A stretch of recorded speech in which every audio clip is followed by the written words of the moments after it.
est-ce que l'époque ouverte l'époque conjointement par la solution libérale et par la solution républicaine ne serait pas, je dirais, en train de se fermer parce que les Lumières ont trouvé un ennemi aujourd'hui. Et je précise tout de suite que je n'entre pas du tout dans les catégories du choc des civilisations, mais que je prends acte simplement de fait que les Lumières, aussi bien la République que la démocratie, qu'on dira à l'anglo-saxonne ou à la française, ont un ennemi.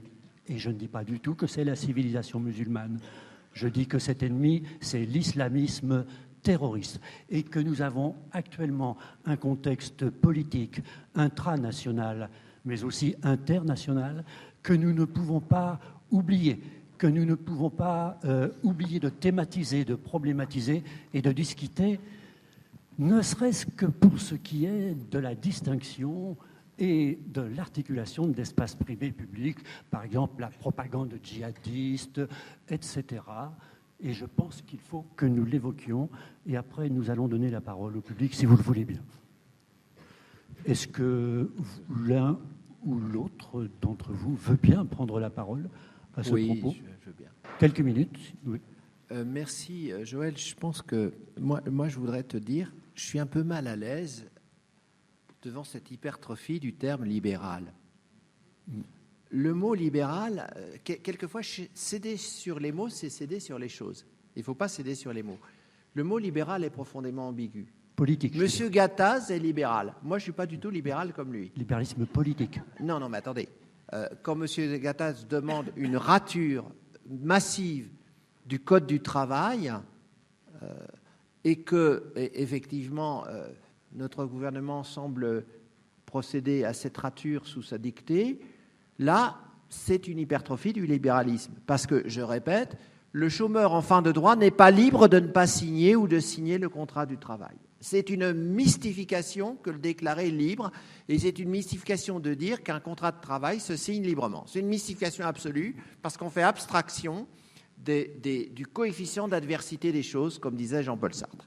Alors maintenant, parlons du sujet que tu as évoqué. Il y a quelque chose qui, moi, aujourd'hui, m'exaspère en tant que penseur de la laïcité, de la République et des libertés publiques, c'est la question du droit au blasphème. Et je voudrais ici rendre hommage à Stéphane Charbonnier, dit Charb, qui, dans son premier livre, hélas son dernier, qui s'appelle « Lettre ouverte aux escrocs de l'islamophobie », s'insurge complètement à juste titre contre la confusion gravissime qui vient de s'introduire entre la notion d'islamophobie et la notion de racisme anti-musulman. La question est très simple. Qu'est-ce qui est respectable? La religion ou le croyant comme personne libre de croire? Pour moi, la réponse va de soi. C'est la liberté du croyant et sa personne.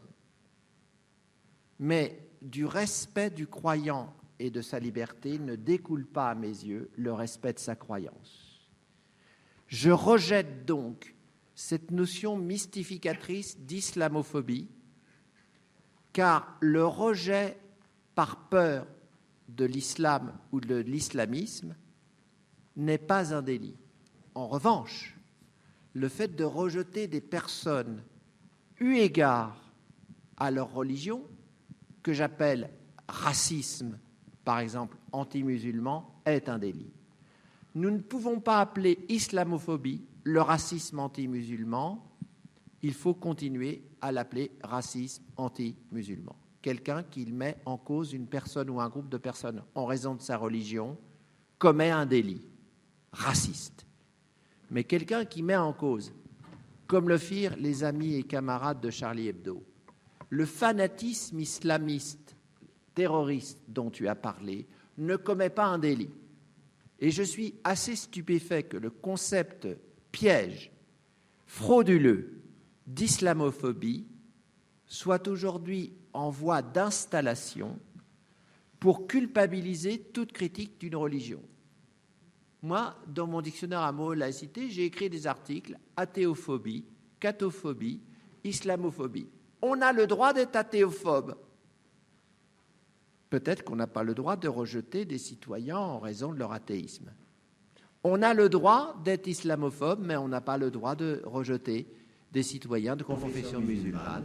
Donc là, ce qui me paraît aberrant, c'est une sorte d'obscurantisme qui brouille la frontière entre le permis et le défendu, et qui, effectivement, voudrait établir une sorte de religieusement correct, de politiquement correct, et là, il y a quelque chose qui paraît très grave. Je pense que je suis à peu près dans le sujet que tu poses, et je voulais dire ici que je trouve que beaucoup trop de journalistes, par exemple, mais je ne fais pas de généralité, quelquefois certains intellectuels qui ne sont pas forcément désintéressés, je pense à Tarek Ramadan et à d'autres, voudraient nous imposer un terme, islamophobie, en lieu et place d'un autre, racisme anti-musulman.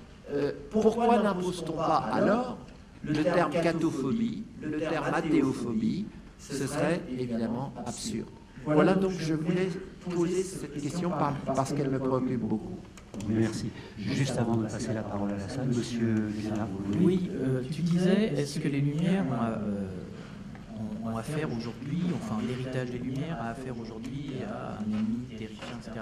L'obscurantisme. Oui, l'obscurantisme, mais les Lumières ont toujours eu affaire à l'obscurantisme. Cet obscurantisme, on sait, l'ennemi n'est pas neuf. Henri l'a dit, c'est le fanatisme. Je crois qu'il faut insister sur ce terme, parce que insister sur l'idée de fanatisme, c'est du coup nous appeler à un devoir de compréhension. C'est-à-dire si on veut lutter contre le fanatisme, ça les Lumières nous l'ont bien expliqué. Il faut s'intéresser à ce qui fait que des individus deviennent fanatiques. Donc, du coup, nous sommes dans un processus de compréhension, parce que nous n'échapperons pas à ce processus de compréhension, pour pouvoir lutter contre précisément ces germes de fanatisme. Et alors là, nous sommes obligés de complexifier notre pensée. On ne dira pas simplement « c'est la religion qui devient fanatique », parce que la religion, heureusement, ne rend pas tous les fidèles fanatiques. Donc il y a d'autres choses. Il y a des facteurs historiques, il y a des facteurs sociaux, il y a des facteurs politiques que nous serons bien obligés de convier si nous voulons faire cette enquête-là. Et ça, c'est exactement le programme des Lumières, c'est-à-dire un programme de compréhension.